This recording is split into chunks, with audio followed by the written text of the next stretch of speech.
Hello class. This video is going to be a quick demonstration on how to do the digital color wheel. If you guys have access to Adobe Illustrator at home, this is where we're going to access this. We'll look for other options, alternatives to Adobe Illustrator that will allow you to manipulate this, but this is going to be the demo for Illustrator. If you guys don't have Illustrator, um, do download it from ASAP. There's a pretty comprehensive walkthrough on how to download the Creative Suite.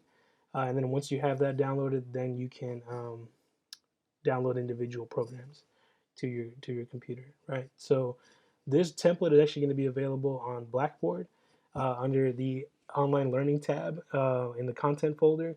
So as you can see, I've already provided you guys with the base colors that we're going to start off with.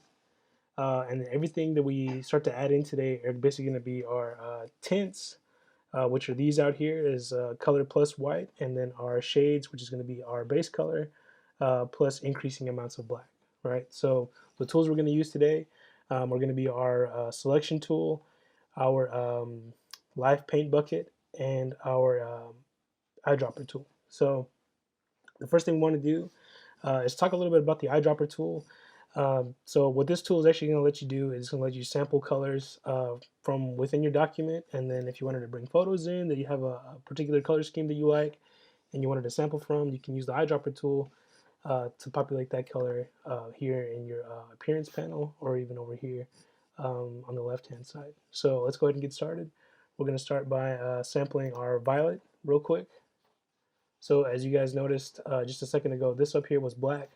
And when I sampled my violet, it turned that little fill into violet, right? So we'll just go ahead and test it with all of our colors to show you that it works. Good deal. So now that we have our violet selected, the first thing we want to do is actually work in our tints. Or our shades, which are color plus black. This is the easiest one to start off with. And then once we finish doing our shades, then we'll move into our tints. So immediately whenever I opened up my fill here in the appearance panel, there's a swatch panel, and there's also a color mixer. So if it opens up in the swatch panel, make sure that you go to your color mixer. If you're already in the color mixer, you're good to go. So we're gonna go to our K here. So our document is set up for CMYK.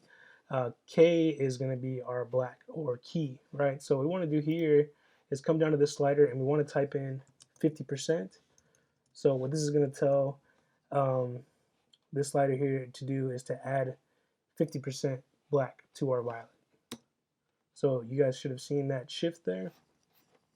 The next thing we're going to do is we're going to use our selection tool and click onto our color wheel here so that everything is selected. Everything is one big group. So once that's selected, what we want to do next is make a live paint group. So the way we create a live paint group is by hitting K on our keyboard, which will give us our live paint bucket here. And in order to use the live paint bucket, Illustrator will convert this selection into a live paint group.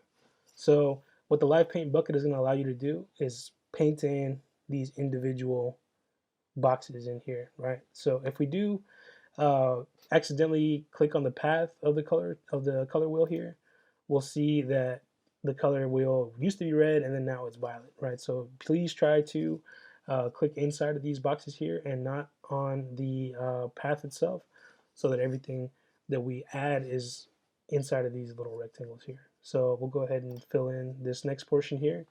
So we have from our base violet now jumped into violet plus black 1, slightly darker than our base value. So then now we're going to move into our black slider again, and we're going to type in 85 as our increased value.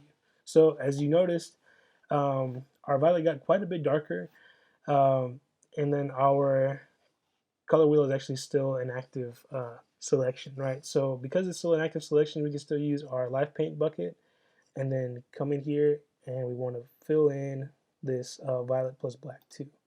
So already just based on these three values here, we can start to see a range, right? That we are in fact getting darker as we move towards the center of our color wheel, and then just now we're going to go ahead and do the opposite as we move outwards. We're going to get lighter.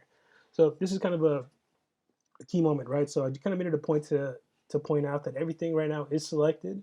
So before we move into our tints, we are going to want to work back from this really dark violet to our base violet, right? So in order to do that, we can do it a couple different ways. We can go back to our appearance, set this back to 0 here to get back to our base violet, and then we can work out this way. Or we can click out of our selection, use our eyedropper tool, and then reselect our base violet. So that's what I'm going to do here is I'm going to go back and just kind of sample that base violet so that I get to practice.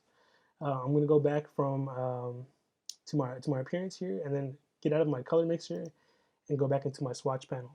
So after you've sampled your color, you'll notice not only your color here, but then also a lot of other colors that are down here that are in your swatch library. So if you don't see your particular violet in the swatch library, what I want you to do is click on it, and I want you to drag it in just to kind of add it back into this larger swatch library. So once we have it added to the swatch library, then we can use these swatch options that we have down here. So if you guys follow my mouse, follow it to swatch options, hover over the icon just to make sure that we're clicking in the right place. Next, we're going to click on global. So this global edit is going to allow us to go ahead and go to our color mixer and then now start to modify the tints. So whereas we were previously adding black in increments, so like right now we're going to be adding white, right? So whenever I type in 50%, what we're actually seeing is not necessarily an increase of white, but a decrease of violet. So when I typed in 50%, it did add 50% white, but it also took away 50% of that violet, right? So now that we have that tint selected, we're going to go ahead and go to our live paint bucket, which is K on our keyboard. And then we're going to hover over our little section here, and you should see this red selection around it. That's telling you where that fill is going to activate. So we're going to fill that in. And as I mentioned before, we're going to start to see this transition, right? So now we're starting to see an even greater range from dark to light. This outermost little rhombus here is going to be uh, nearly white and still just kind of have a touch of our color, right? So we're going to be desaturating this violet quite a bit. So from that 50%, instead of jumping up to 85% the way we did before, we're actually going to move to 15%. So what this is telling us is that there's only 15% violet left, and then the rest of it is going to be white.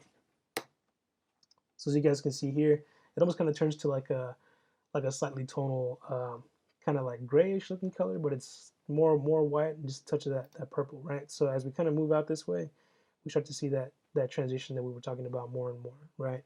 So this is what we're trying to do for the rest of the color wheel. I do recommend that you guys try to finish out each individual column as you move through. Do shades first, and then work out to your tints.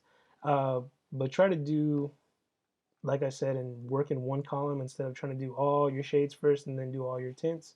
It'll go by a lot faster, and just the completion is going to be a little bit more satisfying as we kind of move through the process, right? So one thing to mention here, as the color wheel starts to complete and get fuller and fuller, you'll notice that a lot of our gradations and our desaturations aren't going to be as pretty as this violet is here.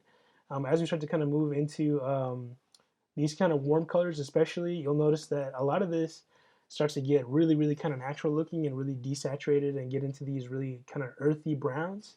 So just kind of keep an eye on that as we move through, and then we'll kind of compare and contrast to see what the difference is between our digital color wheel and then our analog color wheel for those of you guys that are doing analog.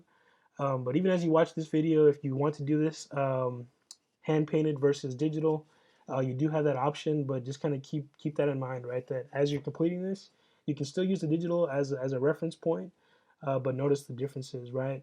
Here in the digital version, we can play with exact percentages and keep that constant throughout. But whenever we are doing hand mixing, you will notice that it will take more black to shift some of these colors than it will others, and definitely the white. Some of these colors definitely have higher tinting strength, which means that the base pigment is so strong that we do require more white to shift, say for instance, a blue violet to this really, really kind of pale white, then we will actually need white to shift this yellow to that pale white. And you'll notice that as you kind of work through. So just know that hand mixing will be a little bit more difficult, but there is no exact science for it. It's a little bit more intuitive, and you do have to play with it a little bit more, but that's part of the process, right? If you haven't seen the PowerPoint yet or gone over the PowerPoint, I do recommend that you go to the PowerPoint before you start this. I know we're at the end here, but it's a good feedback loop, I think, for you guys not to get confused when I'm talking about tints and shades. So